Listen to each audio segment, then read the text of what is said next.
Hi,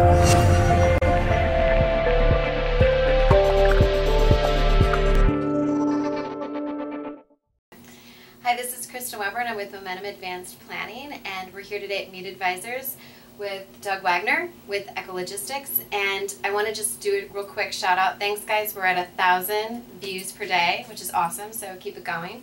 But let me introduce the guest today. So Doug, how are you? Great, thanks for having me. So tell us a little bit about your background, your company, so the entrepreneurs can get to know you. So I've worked in the transportation industry for about 30 years since getting out of college. I had some technology in my background along the way. So in 2006, I joined the founders of Echo Global Logistics when the company was about a year old, revenues of about $35 million. Wow, a year. Yeah, but fast forward today, we're at $1 billion with about 1,400 employees, 25 locations. Wow. So, I mean, that's incredible growth in the first year to think.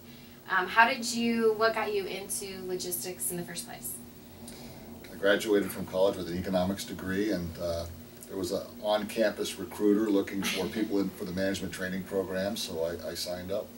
Wow. So are you from Chicago your whole life, or? I'm a California boy. So oh, well, why did you move here? No, I'm just kidding. I love California. So tell the viewers a little bit about your industry. Is it uber competitive in terms of the technology that's advancing it? What's the landscape like?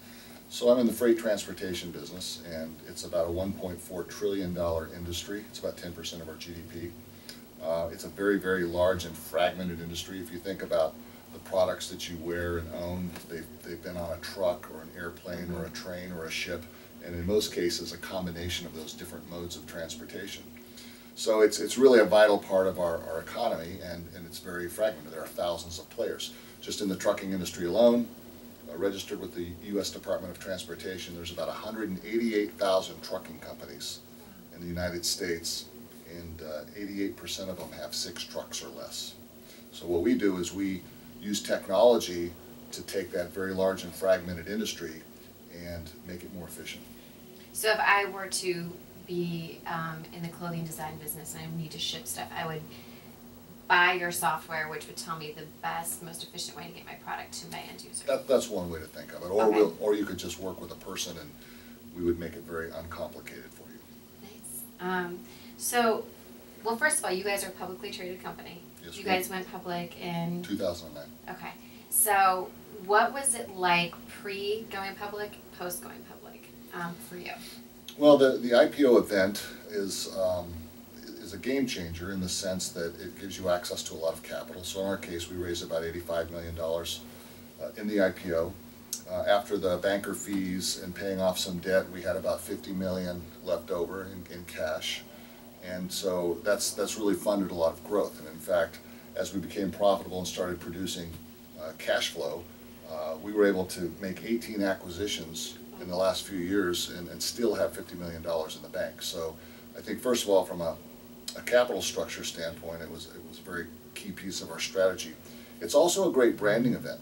You know, when you go public, you're suddenly, you know, you're on Yahoo Finance, you know, Bloomberg, everybody's talking about you, they're reporting your numbers, they're publishing your 8Ks, and so there's a lot of visibility on the company, and our customers see that.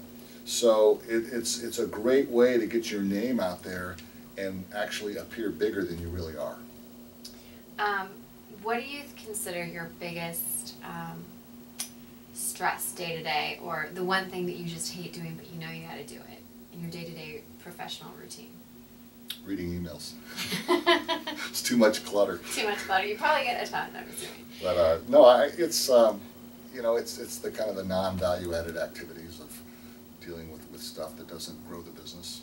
And then on the flip side, what do you think is one of the most vital things you have to do every day that would really adhere to your success to date? You know, you really have to remember to go out and talk to the people. You know, the people that work for you, the people that invest in your company and your clients. It's easy to get locked in your office doing administrative work or looking at reports, and it feels like when you do that you're being productive and you're making yourself smarter, but it really doesn't drive the business. So you've got to remember that no matter how much technology you have, no matter how much financial engineering you have, at the end of the day, most businesses are people businesses. Yep. And you have to relate to the people and you have to work with people, and you have to get people motivated. So what do you think about, kind of switching gears a little bit, where, Chicago's getting a whole lot of press with, the infusion of capital in the startup community, the great things that all the different incubators have done. What are your thoughts on Chicago's startup landscape? I mean, do you feel like it's going to be very competitive with Silicon Valley?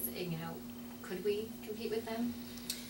Right. So one of our investors was NEA, which is one of the largest venture capital firms in the world, and so they've got offices out on Sand Hill Road in Palo Alto, and as well as the DC area. So I've had a glimpse into the VC world on both coasts.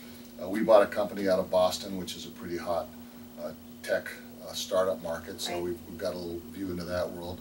And I'm from Northern California, so I think Chicago is really emerging as a place where an entrepreneur can have a successful startup. There's more capital in the area. There's more talent, frankly.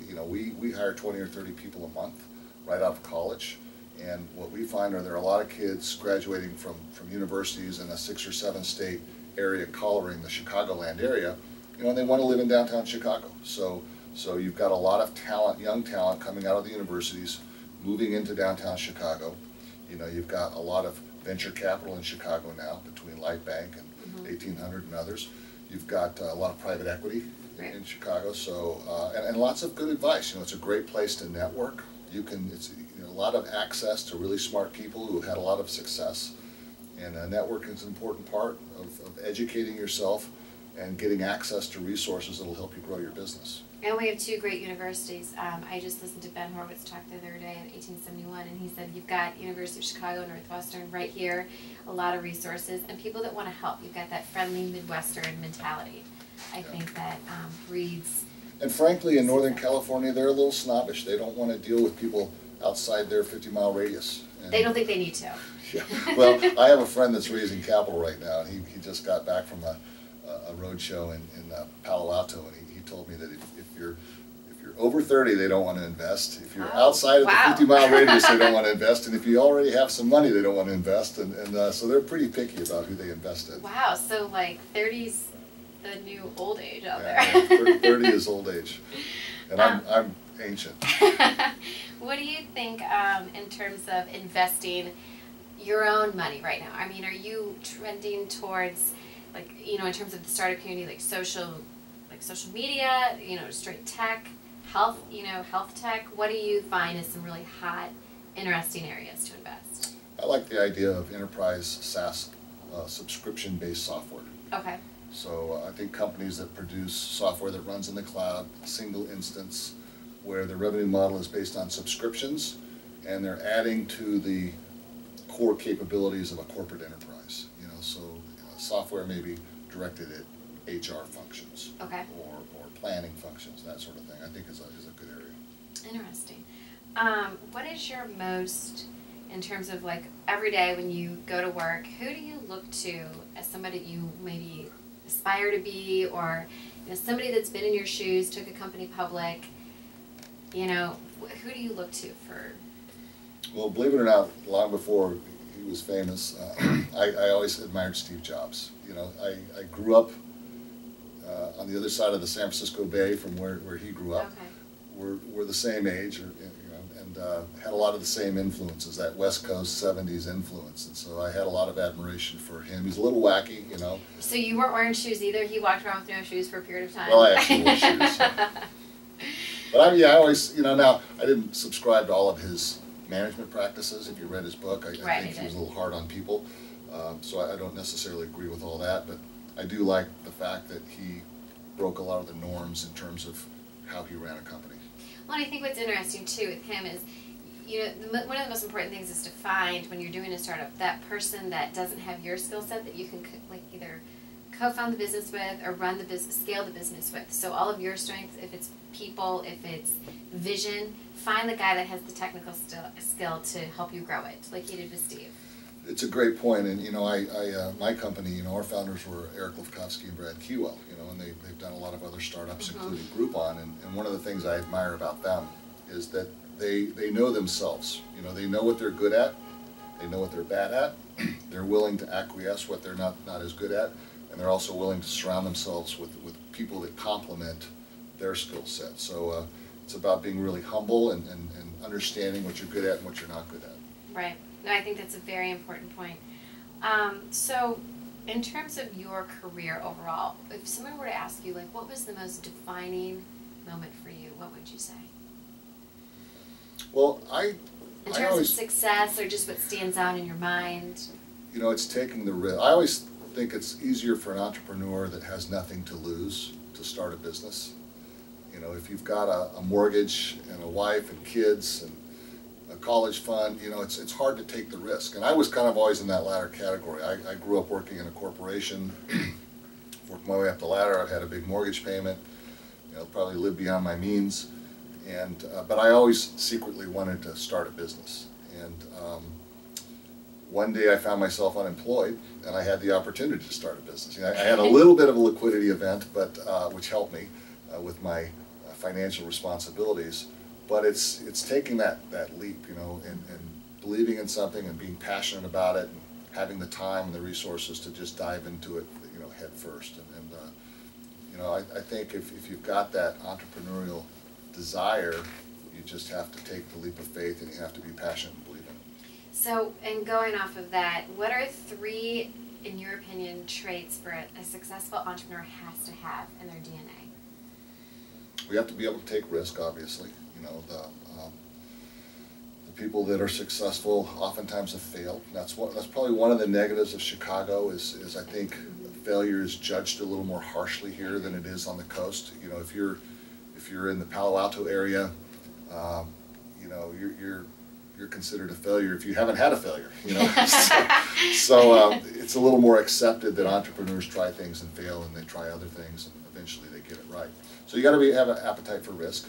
Secondly, you do have to have access to capital. You know, you cannot grow a business on a shoestring. You know, you cannot bootstrap a business. You really have to have access to money to make it grow, because it's that growth and the hockey stick that will increase the value of your business and enable you to raise more money at a higher valuation, which will give you less dilution. So you need to start the business and have enough capital to really prove the concept, to get it profitable, so that you have something to attract other investors with. And then the third thing is just tenacity. You know, you've got to live and breathe and sleep, and you've got to be a great salesperson. You've got to always be pitching your idea. And the people that I see are successful entrepreneurs, they're selling constantly, and they're passionate, and they believe in it, and they never get tired of telling their story or telling their pitch.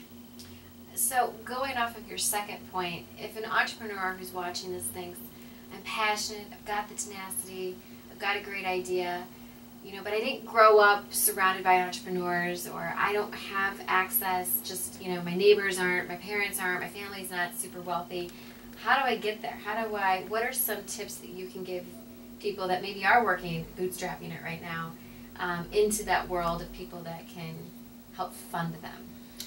It's all about networking. I mean, there are plenty of people in Chicago that will help you. You know, they'll talk to you, they'll give you ideas, they'll introduce you to people, they'll introduce you to potential investors, but you got to put yourself out there. So, you know, go buy somebody breakfast, buy them a cup of coffee. You know, tell them you want to pick their brain, and you'll be surprised that a vast majority of the time, if you just make that simple ask, people will say sure, you know, and they'll help you. Are there certain events that you think are great for these people to go to potentially meet? Yeah, I like things like Chicago Ideas Week, okay, where you can associate with a lot of interesting, eclectic people, a lot of entrepreneurs, and some great presentations. I think is one opportunity to do that. Great. Well, thank you very much for your time today, and we hope you enjoyed a little chat with Doug. Thank you.